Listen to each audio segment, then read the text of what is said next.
ऐसा व्यक्ति किस्मत के लिखे को भी मिटा देता है। नमस्कार, जय श्री राधे, जय श्री कृष्णा। दोस्तों, आज की वीडियो, आज का प्रसंग बड़ा ही ज्ञानवर्धक साबित होने वाला है। जैसा कि आपने सुना होगा और कहावत भी ठीक है कि विधि का विधान किसी से मेटा नहीं जाता। जो जिसकी किस्मत में परमात्मा ने लिख दिया है वो अक्सर करके होता ही है। लेकिन नहीं, आज इस कहानी में उल्टा होने वाला है। आप इस कहानी को अंत तक अवश्य देखना कि वे कौन लोग होते हैं जो विधि के विधान को भी मेट सकते हैं, किस्मत का लिखा हुआ उसे भी बदल सकते हैं। तो आइए इस कहानी के माध्यम से समझते हैं। आपसे पुनः निवेदन है, आप हमारे इस चैनल पर पहली बार नए मेहमान और दर्शक बनकर आए हो तो इस चैनल को सब्सक्राइब अवश्य ही कर लेना। बेल आइकन घंटी वाला बटन अवश्य ही दबाना, ताकि जो भी यहाँ से हम वीडियो अपलोड करें उसका नोटिफिकेशन सबसे पहले आप तक पहुँचता रहे, आप किसी भी जानकारी से वंचित न रह सको। दोस्तों, आइए कहानी शुरू करते हैं। एक बार प्राचीन समय की बात है। एक किसी नगर में एक आचार्य रहा करते थे। उनके घर में उनकी पत्नी थी। अभी तक कोई बच्चा नहीं था। कुछ ही दिन हुए थे शादी किए। दोस्तों, आचार्य जब तक कुंवारे थे, यानी शादी नहीं हुई थी, तब तक तो वे उस गुरुकुल को बड़े अच्छे तरीका से चलाते रहे। लेकिन जब शादी हो गई तो अब तो उनका खर्चा बढ़ गया। लेकिन जो आचार्य गुरुकुल को चलाते थे वो बच्चों से उनका कोई खर्चा नहीं लेते थे। दोस्तों, होता क्या है, उन्होंने अपने शिष्यों के लिए बहुत ज्यादा ज्ञानी कर दिया था, बहुत ज्यादा शिक्षित कर दिया था। एक दिन उनकी पत्नी आचार्य से लड़ गई, झगड़ गई। कहने लगी, पिया, तुम जब देखो तब सिर्फ गुरुकुल का ध्यान रखते हो, उन अपने शिष्यों का ध्यान रखते हो। तुम्हें हमारी और अपने परिवार की कोई चिंता है ही नहीं। क्या तुम्हें नहीं पता इस गुरुकुल को चलाने से गुजर नहीं होगी? क्यों? क्योंकि आगे चल कर के हमारे घर में बच्चे भी होंगे। उन बच्चों को फिर खिलाओगे क्या? क्योंकि जब इस तरह से तुम मुफ्त में सिर्फ गुरुकुल को चला चला करके लोगों को शिक्षित तो कर दोगे, लेकिन अपने बच्चों का पालन पोषण कैसे करोगे? दोस्तों, ये बात सुनकर के पत्नी की आचार्य जी को बड़ा ही कष्ट हुआ। बात तो सत्य है, यदि हम कुछ कमाएंगे नहीं तो आगे चलकर हमारे बच्चे जो होंगे वो कैसे अपना जीवन यापन करेंगे? क्योंकि पहला कर्तव्य होता है पिता का कि अपने बच्चों की अच्छे से देखभाल करे, उनके लिए इतना तो धन दे ही दे जिससे बच्चे जब तक समझदार न हो तब तक वो खा सकें।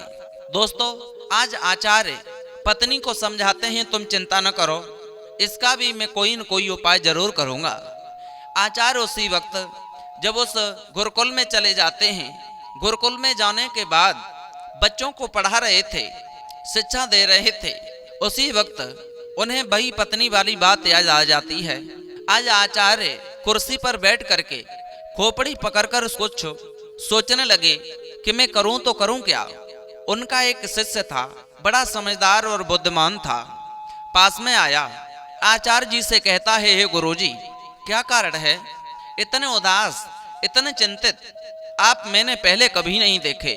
बात क्या है जो तुम इतनी चिंता में हो? तब आचार्य ने समझाया, बेटा, तुम हमारे शिष्य हो, लेकिन अब हमें एक जिम्मेदारी और उठानी है। इस गुरुकुल को चलाने से हमारा काम नहीं चलेगा। अब एक काम करो, तुम बड़े समझदार और बुद्धिमान हो, हम इस गुरुकुल की जिम्मेदारी तुम्हें सौंप रहे हैं। गुरुकुल की और जो मेरी पत्नी है उसकी देखभाल तुम्हें करनी है। कुछ वर्षों के लिए मैं बाहर जाकर के पैसा कमा करके लाएंगे। दोस्तों, ऐसी बात सुनकर के गुरुजी की आज्ञा को नहीं टाला। शिष्य ने कह दिया, ठीक है। आज पत्नी के पास पहुंचे आचार्य जी और बोले, हे प्रिय, आज मैं परदेश जा रहा हूँ और वहां से जाकर के कुछ पैसा कमा करके लेके आऊंगा।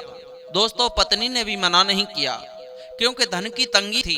वैसे कोई पत्नी, कोई माँ ये नहीं चाहती कि मेरा बेटा परदेशों में जाए। कोई पत्नी नहीं चाहती कि मेरा पति परदेशों में जाकर के कष्ट मुसीबत झेले, लेकिन फिर भी वो मना नहीं कर सकी। परदेशों में जब वो आचार्य जी पहुंचे, वहां पैसा कमा रहे हैं। उधर क्या होता है, आचार्य की जो पत्नी थी उनके गर्भ था। धीरे धीरे समय पर पूर्ण होने पर जब उन्होंने प्रसव पीड़ा का उनका समय आया, तो जिस बच्चे को अपने शिष्य को आचार्य जिम्मेदारी सौंप करके गए थे पत्नी की और अपने उस आश्रम की, गुरुकुल की, दोस्तों आज जैसे ही वो शिष्य झुझलाने लगा, अपनी गुरुमाता को देख करके बड़ी पीड़ा से करहा रही थी, सोचने लगी यहाँ कोई ऐसी स्त्री भी नहीं है जो मेरी माँ को धीरज बधा सके। करें क्या? दौड़ा दौड़ा दरवाजे पे पहुंचा और दरवाजे पे लाठी लेकर के बैठ गया। और बैठा ही था तब तक क्या देखता है, सामने से एक वृद्ध बाबा जी चले आ रहे हैं। और जैसे ही वो सामने आए और घर में अंदर प्रवेश होना चाहे, वो शिष्य कहता है, बाबा जी कहाँ जा रहे हो? अरे मेरी माँ, गुरु माँ पीड़ा से परेशान है, प्रसव पीड़ा से, इसलिए तुम अंदर नहीं जा सकते हो। कोई स्त्री होती चली भी जाती, तुम्हें नहीं जाने दूंगा। वो व्यक्ति जो वृद्ध था वो कहता है, मुझे तुम क्या समझ रहे हो, मैं कौन हूँ तुम्हें पता है? वो शिष्य कहता है, आप एक बुजुर्ग हैं। जवाब दिया, बुजुर्ग तो हूँ, लेकिन मैं भाग्य हूँ, भाग्य। जो तुम्हारी माँ एक बच्चे को जन्म देने वाली हैं, उसका मैं भाग्य लिखने आया हूँ, मुझे अंदर जाने दो। दोस्तों, उस शिष्य ने मना नहीं किया और जाकर के उस व्यक्ति ने उस बच्चे का भाग्य लिखा। और वहां से जब वापस लौटा तो वो शिष्य पूछने लगा, हे बाबा जी, जो अभी बच्चा पैदा हुआ है उसका भाग्य आप लिख कर के आए हो, उसका भाग्य कैसा है, क्या लिख कर के आए? वो वृद्ध बाबा के रूप में भाग्य कहते हैं, हम ये बात तो नहीं बता सकते हैं क्योंकि ये बात छुपाने योग्य है, ये हमारे न्याय के खिलाफ है, ये बात नहीं बता पाएंगे। लेकिन हाँ, फिर कभी आएंगे हम तुम्हें जरूर बताएंगे, आज मैं जा रहा हूँ। वो शिष्य कहता है, हे बाबा जी, आपको मैं जब तक नहीं जाने दूंगा जब तक आप हमें ये नहीं बताओगे उस बच्चे के भाग्य को आप कैसा लिख करके आए हो। भाग्य ने जवाब दिया, ठीक है, तुम जिद कर रहे हो तो मैं बता रहा हूँ, तुम्हारा जो घर में जो बच्चा हुआ है उसका भाग्य लिख करके हम आए हैं, उसका सारा जीवन गरीबी में जाएगा। वो बच्चा गरीब रहेगा, लेकिन दो चीजें उसके घर पर मौजूद रहेंगी, वो कभी नहीं कम होगी। एक, उसके घर में गेहूं की बोरी हर समय भरी रहेगी। एक दूध देती हुई गाय उस बच्चे के घर में हर समय रहेगी, कभी कम नहीं हो सकती है। दोस्तों, ये बात कह करके वो भाग्य वहां से चले जाते हैं। जब उधर वो आचार्य आते हैं अपने घर पे, बच्चे को देखते हैं, लेकिन उस शिष्य ने नहीं बताया कि भाग्य ने बच्चे के भाग्य में क्या लिखा है। लेकिन वो बच्चे को देखकर के बड़े खुश हुए, मग्न हुए, बड़े खुशी के साथ में जो भी धन कमा कर के लाए थे उससे 2 वर्ष कट जाती हैं। 2 वर्ष के बाद में जब वो आचार्य फिर परदेशों में जाने को तैयार हुए तो उसी अपने शिष्य से कहते हैं, बेटा पहले की तरह बड़े श्रद्धा पूर्वक निष्ठा भाव से अपने इस घर की देखभाल करना जिस तरह पहले तुमने की थी। दोस्तों, आज वो वहां से आचार्य तो चले जाते हैं। फिर अगली वर्ष जब उन आचार्य की पत्नी ने एक बच्चे को जन्म देना चाहा तो बच्चा जन्म देने से पहले ही जो शिष्य था वो फिर दरवाजे पे बैठ गया। वो भाग्य फिर चलकर आए और जवाब दिया, तुम्हारे घर में आज जो बच्चा जन्म लेगा उसका मैं भाग्य लिखने आया हूँ। आज उसने नहीं रोका और जाकर के उनके घर में उस समय एक बेटी हुई थी, उस बेटी का भाग्य लिख कर के जब वो भाग्य वापस लौटे वृद्ध बाबा के रूप में, तो वो शिष्य कहता है, आप जो कन्या हुई है उसका भाग्य लिख कर आए हो बेटी का, लेकिन जो बेटी का भाग्य है वो कैसा है, उसकी किस्मत में क्या है लिख कर के आप आए हो। तब कहा भाग्य ने, हम उसकी किस्मत में लेकर आए हैं कि वो आजीवन कुंवारी रहेगी, वो कभी वर योग्य नहीं रहेगी, उसे कोई वर के नहीं ले जाएगा। वैसे शादी करने के लिए बहुत से बड़े बड़े वर आएंगे, सुंदर सुंदर आएंगे, लेकिन कोई भी इसके साथ शादी नहीं करेगा। दोस्तों, ये कहकर के वहां से जब वो चले गए तो वो शिष्य सोचता है भाग्य के बारे में, भाग्य तुमने ये अच्छा नहीं किया मेरे दोनों बहन भाइयों के प्रति। क्यों? क्योंकि उसके जीवन में, जो हमारा भाई है उसके जीवन में भले ही तुमने गरीबी लिख दी, दरिद्रता लिख दी, लेकिन एक कन्या के खातिर तुम इसका भाग्य तो अच्छा ही लिख देते। कोई भी माँ बाप नहीं होगा जो अपनी बेटी को अपने घर में कुंवारी रख सके। हर माँ बाप चाहता है गरीब से गरीब माँ बाप हो, वो भी अपनी बेटी की शादी करना चाहता है। दोस्तों, आज वो इस तरह से जब भाग्य लिख कर के चला गया, उधर जो शिष्य था घर की देखभाल करता है, कुछ समय बीता। उधर जो आचार्य थे परदेशों में कमाने गए थे, उनकी गोविंदाय नमो नमः हो गई, वहीं खत्म हो गए, वापस लौट कर नहीं आए। आज उस शिष्य ने ही उन बच्चों को अपने भाई बहन की तरह उनकी सेवा की और पढ़ाया लिखाया उसी आश्रम में। वो दोनों बच्चा भी उस शिष्य को ही अपना गुरु समझा करते थे। एक दिन उस शिष्य के मन में आया, काफी दिन हो गए, अब मुझे भी अपने घर जाना है, क्योंकि मेरे ऊपर भी जवान अवस्था आ चुकी है और जो हमारे जो गुरुजी के संतान हैं वो भी तरुण हो चुकी है, जवान हो चुके हैं, अब ये अपना कार्य स्वयं संभालेंगे, अब मैं अपने घर जाता हूँ। जाने के लिए तैयार हुआ वो शिष्य, तो अपने उन गुरु के दोनों बेटा और बेटी को अपने पास में बुलाया और एक बात कही उन दोनों से कि तुम्हें ये 3 बातें अपने जीवन में हमेशा याद रखनी है। कौन सी? पहली बात, उस लड़के से कहा कि तुम्हारे घर में जब भी गेहूं की बोरी भरी आए तो उसे भरी हुई बोरी को घर में नहीं रखना है, उसका विक्रय कर देना है, उससे पैसे बना लेने हैं। दूसरी बात, तुम्हारे घर में कभी भी दूध देती हुई गाय नहीं रहनी चाहिए। जब भी गाय तुम्हारे घर में आए दूध देती हुई तो उसे तुम विक्रय कर लेना, उससे पैसे बना लेना।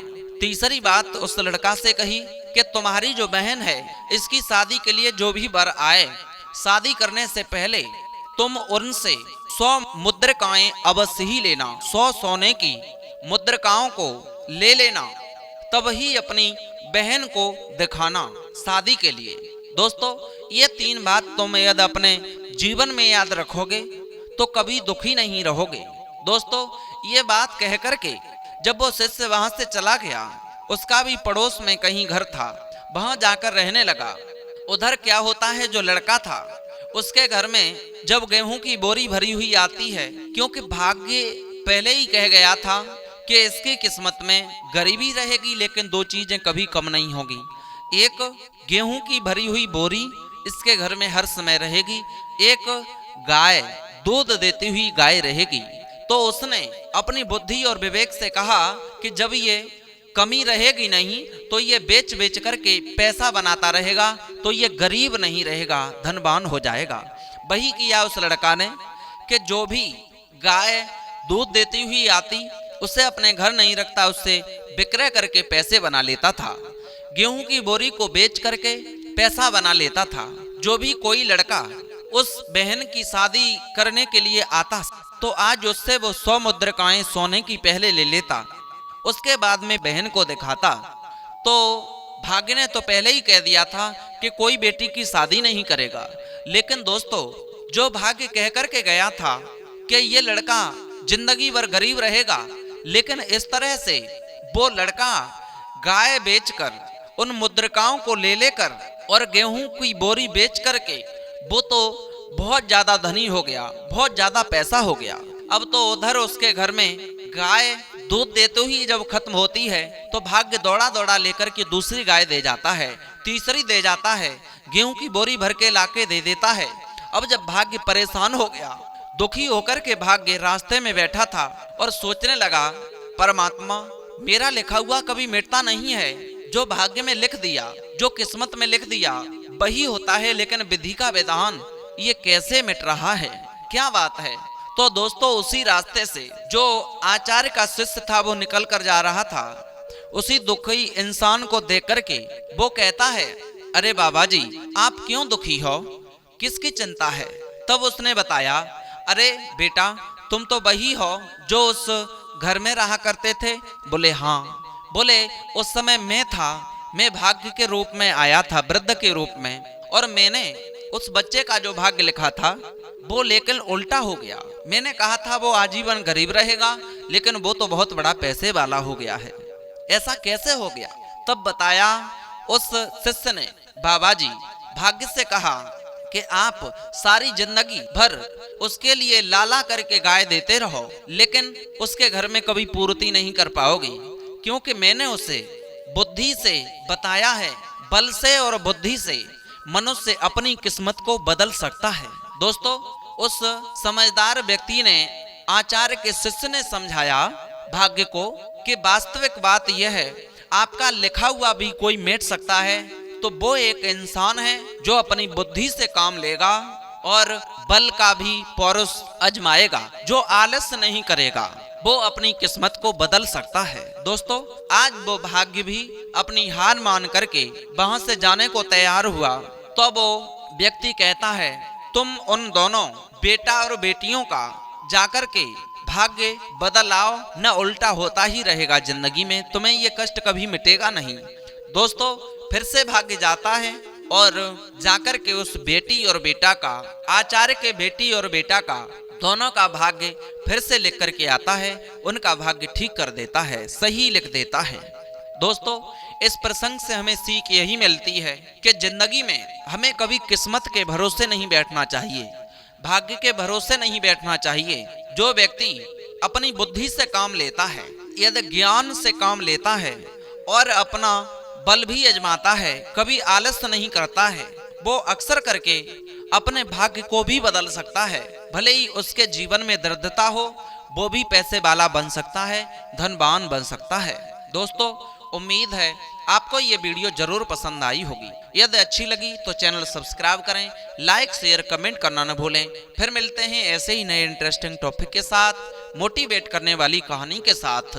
तब तक के लिए सभी भक्तों को जय श्री राधे, जय श्री कृष्णा, जय हिंद, जय शिव।